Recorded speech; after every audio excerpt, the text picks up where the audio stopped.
আসসালামু আলাইকুম। কেমন আছেন সবাই? নিশ্চয়ই ভালো আছেন। আমিও আপনাদের দোয়ায় অনেক ভালো আছি। আজ থাকছে আপনাদের জন্য অত্যন্ত গুরুত্বপূর্ণ আরেকটি আপডেট তথ্য। এই আপডেট তথ্যটি কি সেটা জানতে হলে পুরো ভিডিওটা জুড়ে সঙ্গে থাকুন। আপনারা দেখছেন NTRCA and educational update channel. আমি আছি মোহাম্মদ ফিরোজ কবির, সহকারী শিক্ষক। তো চলুন শুরু করা যাক। আজকের যে গুরুত্বপূর্ণ আপডেট তথ্যটি আছে সেটি নিয়ে কথা বলা যাক। তো আপনারা জানেন যে গতকাল অর্থাৎ 31শে জুলাই বিরল ফর্ম এবং প্রয়োজনীয় যে কাগজপত্রগুলো জমা দেওয়ার যে ডেট ছিল এনটিআরসি এর পক্ষ থেকে সেটা কিন্তু শেষ হয়েছে। তো এখন অনেকেই কমেন্টস করেছে, জানতে চেয়েছেন যে আসলে স্যার আমাদের চূড়ান্ত সুপারিশপত্রটা কবে নাগাদ দিবে এবং চূড়ান্ত সুপারিশ পত্রটা পাওয়ার পরে আমার করণীয় কি? তো চূড়ান্ত সুপারিশপত্রটা আপনাকে আগামী 1 সপ্তাহ বা 10 দিনের ভিতরে দিয়ে দেবে। তো সেটা কিন্তু রোগ সোম মঙ্গল বুধ বৃহস্পতি এর মধ্যে কিন্তু হওয়ার সম্ভাবনাটা খুব বেশি। তো চূড়ান্ত সুপারিশপত্রটা দেওয়ার পরে আসলে এই সুপারিশপত্রটা পাওয়ার পরে আপনার কাজ, এই চূড়ান্ত সুপারিশপত্র দেওয়ার পরে এখানে কিছু শর্তাবলী থাকে নিচে।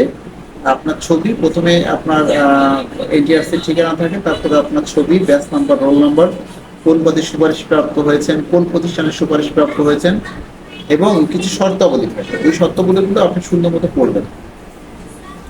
পড়ার পরে আপনি যেটা করবেন সেটা হলো যে আপনার যে পেপারসগুলো আছে অর্থাৎ এসএসসি, এইচএসসি, অনার্স, মাস্টার্স এবং যদি বিএড থাকে এই সমস্ত সার্টিফিকেটের একটা কপি করবেন এবং আপনার যে সুপারিশপত্রটা ওটারও একটা কপি করবেন, করে আপনি প্রধান শিক্ষক বরাবর নিয়োগপত্র পাওয়ার জন্য একটা আবেদন করবেন। আবেদন পাওয়ার পরে প্রধান শিক্ষক ওই পেপারসের আলোকে আপনার একটা ম্যানেজিং কমিটির সভা ডাকবেন।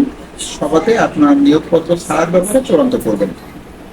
এখন এক্ষেত্রে আপনার ব্যাপারটা হলো যে আপনি যখন আবেদনটা করবেন নিয়োগপত্র পাওয়ার জন্য, তখন আপনার ক্ষেত্র বিশেষ সময়টা 1 সপ্তাহ বা 10 দিন পর্যন্ত লেগে যেতে পারে। তার কারণ ওই প্রতিষ্ঠানে যদি আপনি বাদে আরো শিক্ষক নিয়োগ পেয়ে থাকেন বা সুপারিশ প্রাপ্ত হয়ে থাকেন, তাহলে প্রধান শিক্ষক মহোদয় কিন্তু একবারেই সমস্ত শিক্ষকদের জন্যই কিন্তু ম্যানেজিং কমিটি সভা ডাকবেন, পৃথক পৃথক কিন্তু সভা ডাকবেন না। সুতরাং আপনি দেখা যাচ্ছে যে আগে নিয়োগপত্র পাওয়ার জন্য আবেদন করেছেন, কিন্তু ওই প্রতিষ্ঠানে অন্য যারা সুপারিশ প্রাপ্ত হয়েছে তারা আবেদন করেননি বা আবেদন তারা করতে একটু বিলম্ব করেছেন। তো সেক্ষেত্রে আপনার কিন্তু চিন্তিত হওয়ার কোনো কারণ নেই। একটু খোঁজখবর রাখবেন, দেখবেন একটা নির্দিষ্ট সময় পরে তারা ম্যানেজিং কমিটির সভা ডেকে আপনার নামে নিয়োগপত্র ইস্যু করবেন। তো নিয়োগপত্র ইস্যু করার পরে ওখানে একটা ডেট থাকে যে 1 সপ্তাহের মধ্যে অফিস চলাকালীন সময় আপনি যোগদান করবেন, এমনই একটা কথা থাকে। তো সেই নির্ধারিত টাইমের মধ্যেই অফিস চলাকালীন সময়ে আপনি সেখানে গিয়ে সশরীরে যোগদানটা করবেন। যোগদান করার পরে আসলে পরবর্তী করণীয় কি, এনটিআরসির পক্ষ থেকে একটা অপশন খুলে দেওয়া থাকে যে আপনি উক্ত প্রতিষ্ঠানে যোগদান করেছেন মর্মে ইয়েস অপশনটা চালু করে দিতে হবে বলে। আপনি যদি ওখানে যোগদান করেন তাহলে কারোর জন্য অপেক্ষা না করে আপনি নিজ দায়িত্বে অবশ্যই ইয়েস অপশনটা চালু করবেন। আমি আবারও বলি, ইয়েস অপশন চালু, অর্থাৎ এনটিআরসির পক্ষ থেকে আপনাকে সুপারিশ করার পরে আপনি যে সেখানে যোগদান করেছেন, তাহলে আপনি কি সেখানে যোগদান করেছেন? যোগদান করার পরে কত তারিখে যোগদান করেছেন এই মর্মে ইয়েস অপশন থাকে, ওখানে আপনি ইয়েস অপশন চালু করে দেবেন।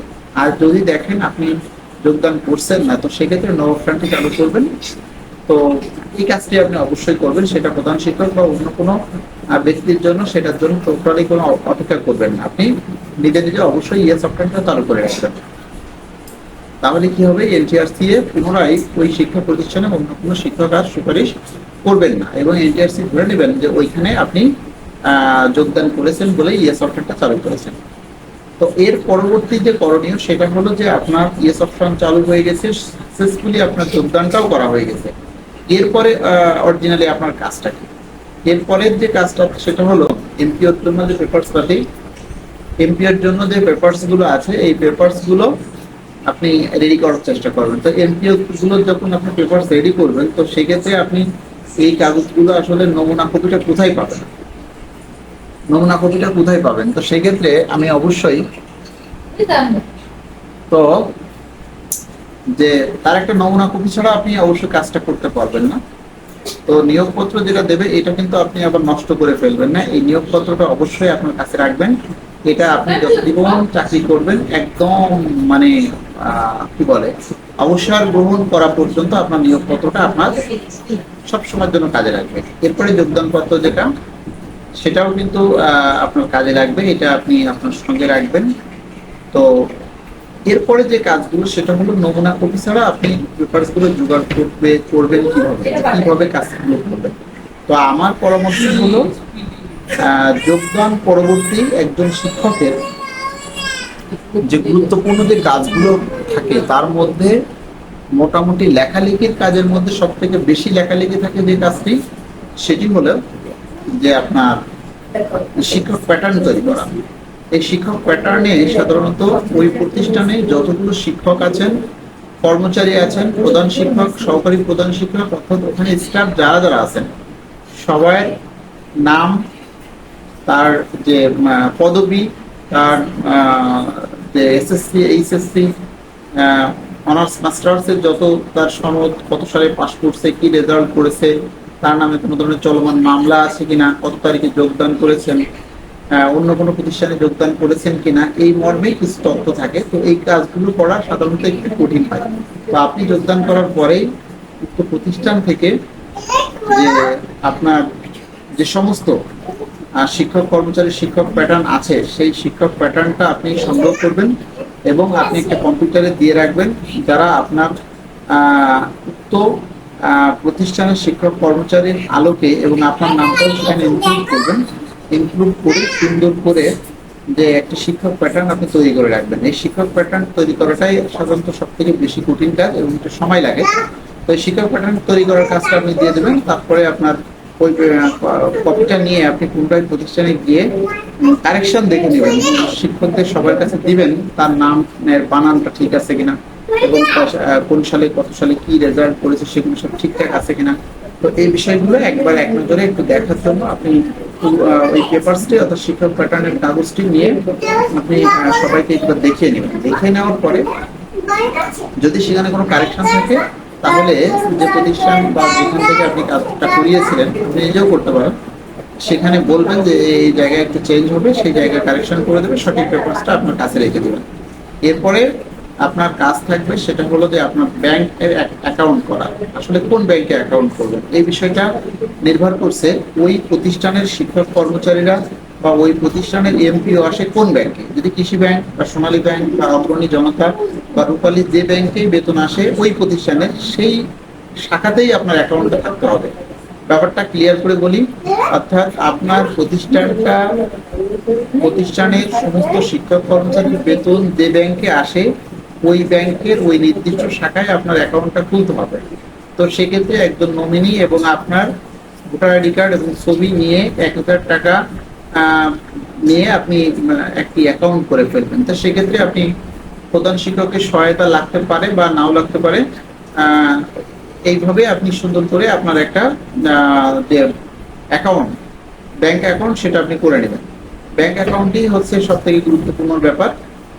এটাও করবেন, করার পরে আর যে বিষয়গুলো থাকছে সেগুলো সাধারণত আর তেমন গুরুত্বপূর্ণ কোনো পেপার সাধারণত থাকে না। এবং ওই প্রতিষ্ঠান থেকে যখন আপনি ব্যাংকের যে অ্যাকাউন্টটা করবেন করার পরে সেখান থেকে কিন্তু প্রত্যয়নপত্র নেবেন যে আপনার উত্তর প্রতিষ্ঠানে একটি সচল ব্যাংক অ্যাকাউন্ট আছে, সেই মর্মে একটি প্রত্যয়নপত্র নেবেন। নেওয়ার পরে আপনি যে কাজটি করবেন সেটা হলো যে আপনার কাছে উক্ত পেপারসগুলো সমস্তগুলো রাখবেন অরিজিনাল কপি। আপনারা জানেন এমপিও করার জন্য যে পেপারসগুলো জমা দিতে হয় সেগুলো একটিও কিন্তু কোনো ফটোকপি চলে না, পুরোটাই অরিজিনাল কপি। তো এইগুলো সবই কাছে রাখবেন। রাখার পরে 5 তারিখের মধ্যেই অর্থাৎ কোনো মাসের 5 তারিখের মধ্যেই আপনি চাইলেই এমপিওর জন্য আবেদন করতে পারবেন। কিন্তু সাধারণত স্কুলের ক্ষেত্রে আবেদন করার ক্ষেত্রে প্রতি 2 মাস পর পর আবেদন করা যায়, 2 মাস পর পর একবার আবেদন করা যায়। আর মাদ্রাসার ক্ষেত্রে প্রতি মাসেই 5 তারিখের মধ্যে করা যায়। তো এই ছিল আপডেট তথ্য। তো এছাড়াও আর যদি কোনো বিষয়ে জানার থাকে অবশ্যই কমেন্টস করে লিখবেন যে এই বিষয়ে স্যার ভিডিও দেখতে চাই, এই বিষয়ে একটি ভিডিও তৈরি করেন। অবশ্যই ভিডিওটা তো সেই বিষয়ের উপরে তৈরি করা হবে।